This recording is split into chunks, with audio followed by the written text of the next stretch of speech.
You wanted the best. You've got the best podcast. The hottest podcast in the world. The Chris Voss Show, the preeminent podcast with guests so smart you may experience serious brain bleed. The CEOs, authors, thought leaders, visionaries, and motivators. Get ready. Strap yourself in. Keep your hands, arms, and legs inside the vehicle at all times, because you're about to go on a monster education roller coaster with your brain. Now, here's your host, Chris Voss. Hello, Chris Voss here from thechrisvossshow.com.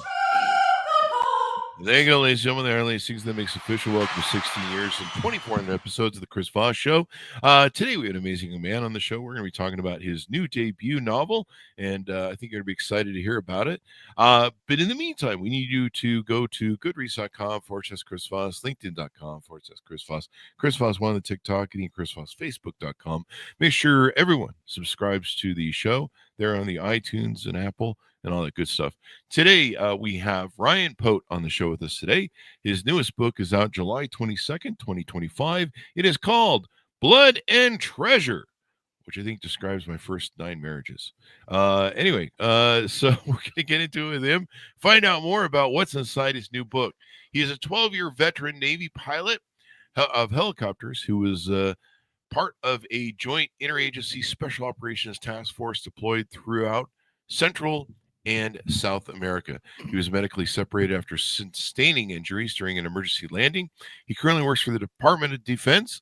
Before his time in the Navy, he worked as a scuba diving instructor in Hawaii, as a microbiology lab tech, conducting algae biofuels research. He holds a master's degree in history from Ashland University, and he lives with his wife and children in New England. Welcome to the show, Ryan. How are you? Hey, how are you, Chris? Thanks for having me on. I'm doing awesome. Thanks for coming. We certainly appreciate it. Give us your .coms. Where do you want people to get to know you better on the interwebs? Sure. Everybody can find me at ryanpote.com. And then on all social media channels, Instagram, Facebook, X, and Goodreads, they can find me at Ryan Pote Books. So there you go. So give us a 30,000 overview. What's inside your new book? So my new book, it's a crossover thriller. So the kind of elevator pitch is the destruction of the International Space Station and the discovery of an ancient scroll are inextricably intertwined in this thriller. So the high level 30,000 foot view is you are open the book in the prologue. You are thrust right into the middle of a problem in NASA at Johnson Space Center Mission Control. You are attached to a character. Nobody knows what's going on with their connection to the International Space Station. It's been lost. Something's wrong with the station. And they're trying to figure out what's wrong, and so are you.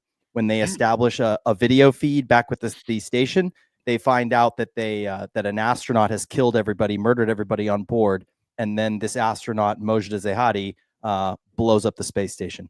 And They're left completely not knowing why or what's going on, and that kind of kicks off the big mystery of the story. And then cut chapter 1, you are off the coast of Mozambique with our protagonist, Ethan Kane, who is recovering something for a client off the coast underwater, an ancient object. And when you're at the tail end of this search, and some bad people are after him for it, and as he recovers it, he witnesses a fiery mass come out of the sky and almost take out their entire boat and crew, and then plunges into the ocean. When he goes to investigate, it's the Soyuz space capsule, and it has sunk and is filling with water. And inside is one lone astronaut who's drowning. And he has to save her. He doesn't know who she is, but the reader knows who she is. She's the astronaut Mojda Zehadi, who killed everybody on board the space station. And he rescues her, and the two become linked in an adventure that spans the globe, as the people who are after him for his artifact are also after her. Oh, wow. There you go. That sounds pretty interesting. Blood and Treasure. Probably significant, the title. Now, this is your debut novel. Is that correct? Yeah, it's the first book I got published, but not as many writers' journeys. It's not the first book I wrote. I wrote 5 books. I wrote 5 novels before this, and this was the 4th of 5 that finally, hit it. So there you go. Well, congratulations for sticking. Thank you, sir. Appreciate there's a lot we talk about with authors on the show, and some of their journeys and stuff of what they go through and writing. Are the 4 prior books published at all, or were they? So yeah, I wrote two. With this series, it features a character called Ethan Kane, and I wrote two books with him in it before this that had some momentum and some almost success with it. Mhm. And they kind of failed to hit the mark. But the second one, they're all kind of coming down the pipe. I wrote two other completely different spin-off kind of books, an Mhm. espionage thriller and a dark domestic crime thriller, and so I tried to, pivot a lot, as most writers try to, find Mhm. what sticks. But yeah, now once you kind of make it through the door, especially with a publisher like Penguin, Yeah. it kind of all starts to surface, because all that work you put in, they're all kind of of the same standard, so the people start noticing and reading them. So that's Yeah. kind of typical, I've seen.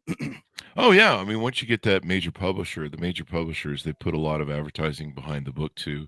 They can afford to sink some money into the advertising, and they just give you that high profile and stuff. And for a book like this, that probably, I guess there's a future series of this using the protagonist.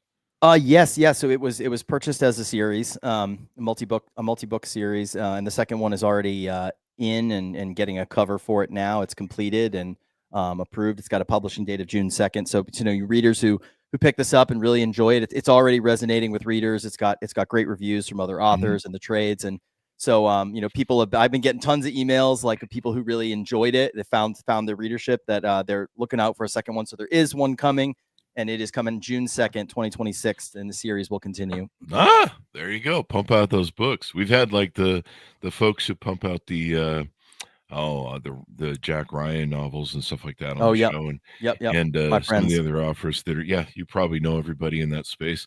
It's funny how a lot of them are military, ex-military, and Yeah. so they can use their military knowledge. We've had other authors we've had on the show who've used to be policemen or detectives that'll write novels, and so Yep. they just use their experience, and since they kind of know, the gun language of which gun does this, and the military sort of aspects of theaters of war and conflict, they can write with an accuracy, I think, that, like, I could never write about any of that stuff. I don't know how planes work. Right? So there you go. So It give definitely us, helps. yeah, it definitely helps. Evidently they have wings and propellers. I just did Somewhere you I make it turn. I don't know. I just dated myself when I said they had propellers, I think. It's got a flux capacitor or It's whatever. got a flux capacitor. There you go. It's all So about ball bearings. so tell us about your journey through life, some of the things you did and accomplished, and then when did you start writing? If you could lead that up to when you started writing and when you kind of made the decision that you're like, I think I have a knack for this. I think I have some potential. Sure. Thank you for the opportunity to talk. So, I never wanted to be a writer. It wasn't even something I aspired to. I never wrote fiction. Yeah, it's a funny story. Like, how life, Yeah. pans out differently than you expect. I was always good at writing papers. Like, I read a lot of fiction and nonfiction growing up. Always had a book. Read all Clive Cussler and, like, those kinds of adventurous books. Mhm. But I was doing what I wanted to do. I went to Hawaii after high school, and I became a scuba instructor, and I was, living kind of an adventurous life. I had that bug. And then I joined the Navy and became a helicopter pilot in the Navy. I was attached to a task force that we combated drug cartels. So I was all over Central South America, did 3 deployments, fighting transnational criminal organizations. We don't call them drug cartels anymore, because they have diversified portfolios. Oh. So I worked with a lot of different government agencies and foreign partners to combat that mission. And then I got injured, and Mm. I battled for years to get back up on flight status, and was unsuccessful. And eventually I got what they call med boarded out of the Navy, where that you can no longer fly anymore for the FAA Mm. due to your injuries.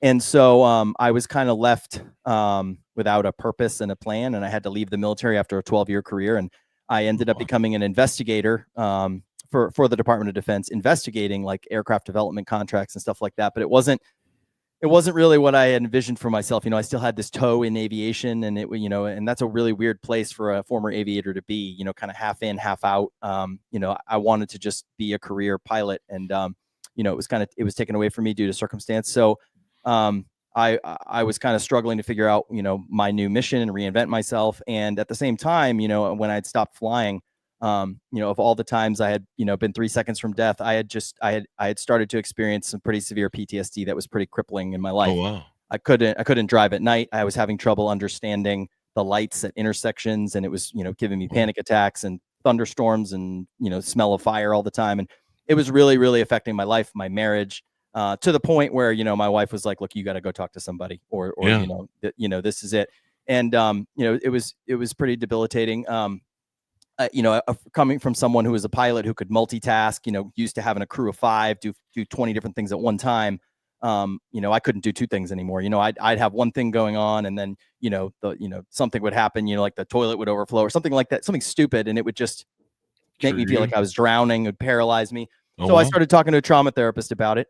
Good. And, she recommended that I journal my experiences. So every morning before work, I would write in this journal about, all the times that, I almost, bought it or the different things that were giving me panic attacks. And it was really cathartic experience. She wanted me, that was phase 1, was writing about reliving it. Phase 2 was talking about it in a group setting.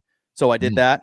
But I didn't feel comfortable talking about the details that I'd written about drug cartels and missions and stuff, because it was still so fresh. And, those people are all throughout the United States, and it was so close to when I had stopped doing it. So she was like, just fictionalize the event, the person, you can almost be anonymous. I want to experience like what you experienced and share that. So I did that. So I was essentially writing little fiction stories, little short stories every morning.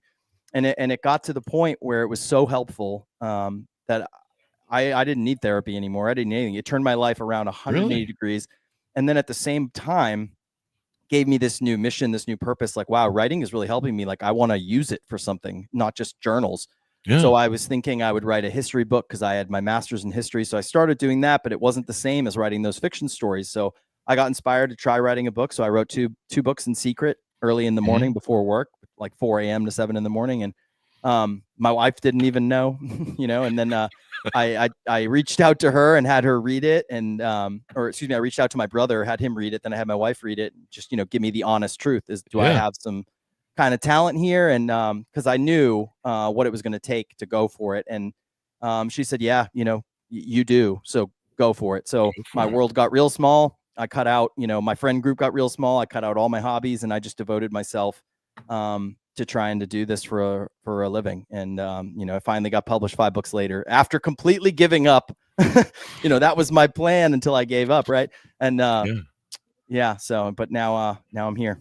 That's pretty cool, man. That's pretty cool. We've had a lot of people on that we've talked about PTSD, veterans and doctors and stuff. And do you find that the writing helps your PTSD because it helps you?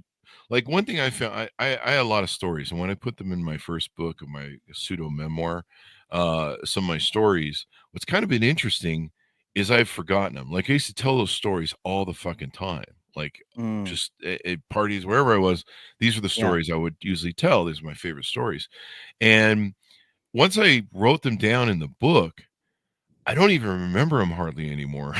And it's kind of like I have ADHD and OCD and probably DUMB. A couple other D's. I think I have some DUMB. Sucked on some paint chips, lead paint chips when I was a kid. We've all got a little of that. Yeah. And we have those moments, right? And so what was funny was I'd lay awake at night wanting to, and with the ADHD brain just running its wheel, going, oh, you got to do this tomorrow. You got to, don't forget that. And don't forget this. And then I found that writing stuff down made it so I could go to sleep, because what my brain was doing was trying to remind me of this shit, probably for, sometimes just to make sure I didn't fuck it up, or, danger. There's your ego brain kind of always kicks you with stuff that you did like 40 years ago you can't change, but it does that kind of as a safety thing. So did you find maybe, like, I basically, like, people ask me what my story is now, I'm like, read the book, I forgot what the fuck the story was. And so maybe that helps in that kind of sort of way where now that it's written down, the ego brain goes, okay, he's got it on paper somewhere. We don't have to keep reminding him and punishing him. Maybe. Yeah, I don't know. it was like a 3-part thing. In retrospect, at the time I didn't really understand why, but now that I've been writing for a while, and looking back on it, I think 2 parts. One, like you said, like because because, as a military pilot, you don't really talk about anything that's going to scare your family, your wife, and stuff like that, because you come home and then they gotta, I remember talking on the phone with my wife, and then it cut out and she didn't hear from me for 3 weeks in the middle of an operation. And, that the kind of anxiety that she told me she experienced for those 3 weeks was like, nobody would tell her anything and all that. So like, I knew that kind of stuff. So I always wanted to portray that what I was doing was like, I was fine, and play it down, and I was safe, and everything was good. And, meanwhile, I just landed on fire, like, so you don't, and when I come home, everyone's just so happy to see me. Nobody asks any questions. Nobody, I don't want to share, because I don't want to freak them out, because I got to go back 22 days from now, so, so you tend to not talk about it with you discuss it with other pilots to learn from your mistakes.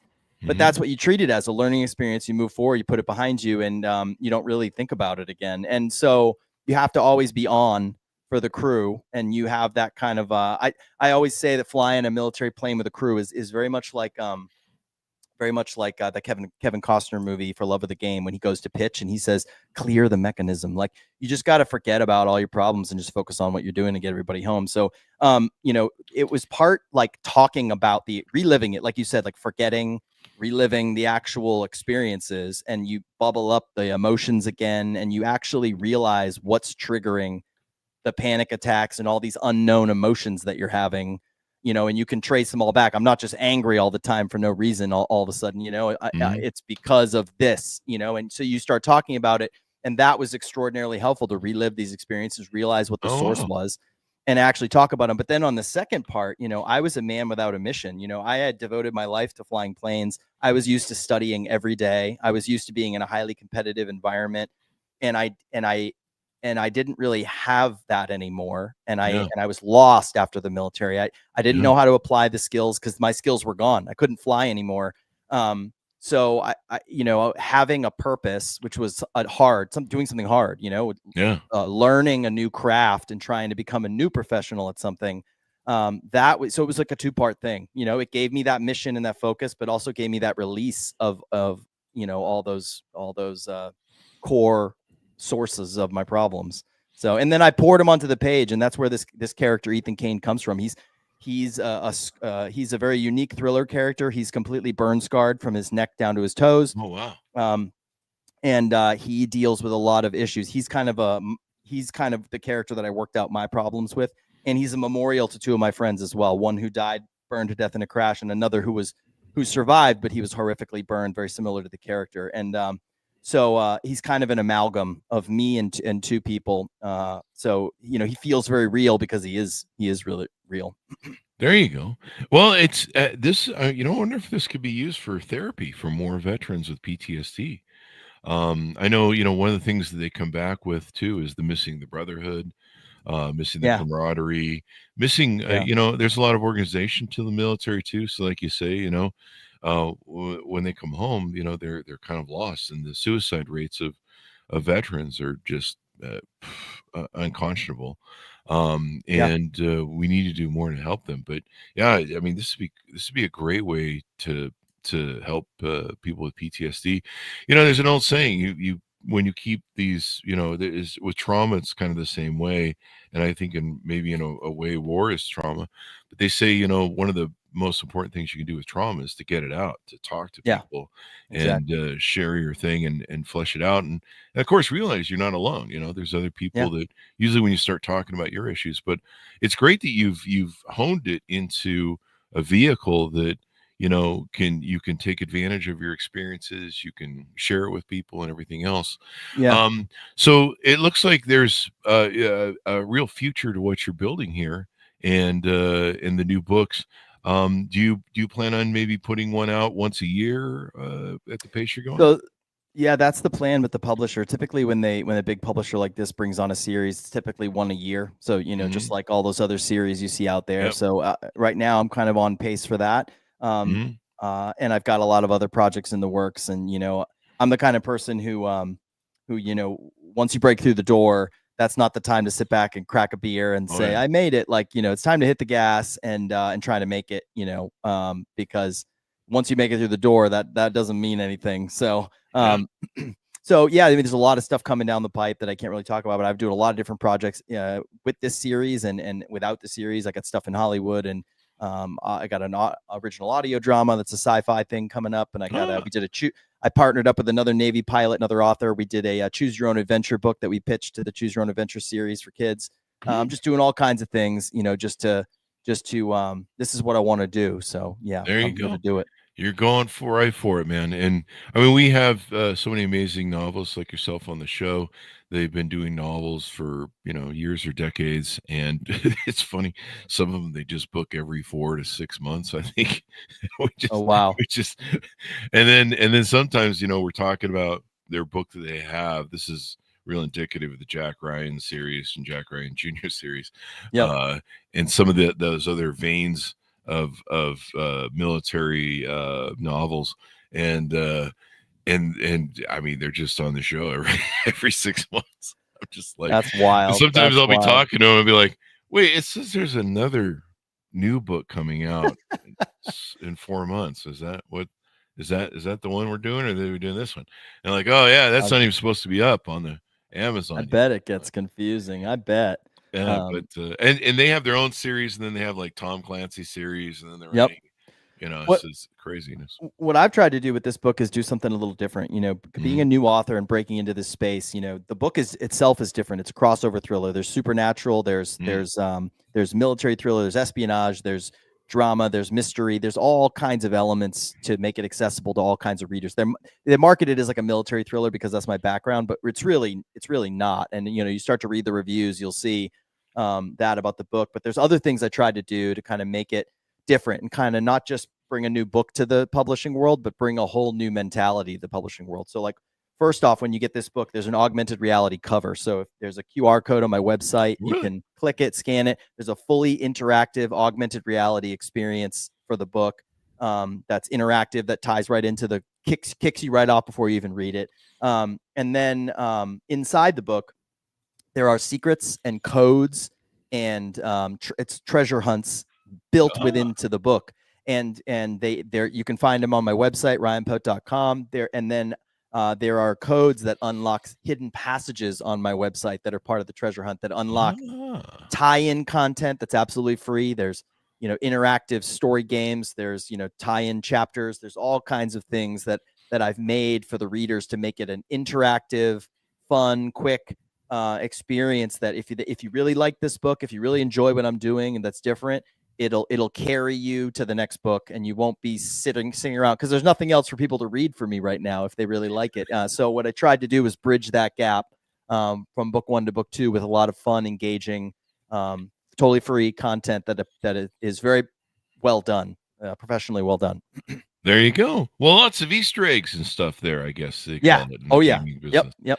So there you go. I noticed on your website there was like a group they could join or something along those lines. Yes, there's because there's so many discussion things about this book. It's very layered, and if you read some reviews, you'll see there's lots to discuss about it. A lot of people have mentioned they really enjoy buddy reading it with somebody because it's one of those books you want to kind of talk about because of what goes on. But because of all the codes and the extras and the discussion stuff, people have wanted to talk about it. So there's a Goodreads group that has been started on Goodreads on my page, and people will get early access to all the things that I'm releasing that tie into it, and also a spot where they can go to ask me questions or jump into discussion. I also zoom into people's book clubs. So if they're really interested in that, I'll zoom in and do a total, private, talk about all the spoilers and anything you guys want. So, I really love interacting with readers who really enjoy what I'm doing, and because I really enjoy what I'm doing. So trying to just, break into the space and do it a little bit differently than other people have done. There you go. Well, that should be fun. I love how you're doing all this interaction with your audience, because that's really, what will build and bind them to you. Like I have a lot of novelists on the show, and they'll be like, yeah, sometimes our audience comes up to us at book signings and stuff and will tell us stuff about the character. Like J.A. Jance was on one time, and she's like, yeah, I wrote about this character for like 18 books or something. And then one of my readers came up and said, that guy's an alcoholic, right? And she's like, I never knew that. I never paid attention. I didn't realize that was an alcoholic. And so It's it's interesting how fans will take that. So I'm glad you have an interactive sort of thing for them. The people love the lore of these things. They go crazy for them, and the books are usually, they're not war and peace, so they're usually a good read, and so people read them over and over, and then they'll dig into the meat of them and stuff. So Yep. yeah, it's a fun game. So Ryan, as we go out, give people your final. Did I say? Give people your final pitch out so that we can they can pick up the book wherever and find out more about you.coms, et cetera, et cetera. You can pick up the book wherever books are sold. It's available in audio, hardcover, and ebook. The audio is done by William Demerit. He's absolutely fantastic, Shakespeare-trained Yale actor who does incredible voices and brings the book to life. If you want a signed copy that also comes with a bronze Roman coin from my personal collection of ancient coins, you can get that at longfellowbooks.com. So if you look up, just Google Longfellow Books in Portland, Maine, they have, I think they've got 11 copies left that come with a coin and they're signed as well. So you can check those out, and they'll probably have more on hand as well. I'm giving away my entire collection of Roman coins with this book. Really? So wow. Yes, I am. I've already given away hundreds. So I have a very go. large collection, and I'm not sentimental. So okay, well, there you go. There you go. Well, thank you very much, Ryan, for coming on the show, and we'll look forward to hopefully having you on again as you release these wonderful I appreciate books. it. There It you was go. great talking with you. Thanks for having me on. Thank you. And thanks, everyone, for tuning in. Order up his book wherever fine books are sold. It is entitled Blood and Treasure, out July 22nd, 2025. Excuse me. Thanks, everyone, for tuning in. Go to goodreads.com/Chris Voss, linkedin.com/Chris Voss, Chris Voss 1, the TikTokity, and all those crazy places of the internet. Be good to each other. Stay safe. We'll see you guys next time. And that should have us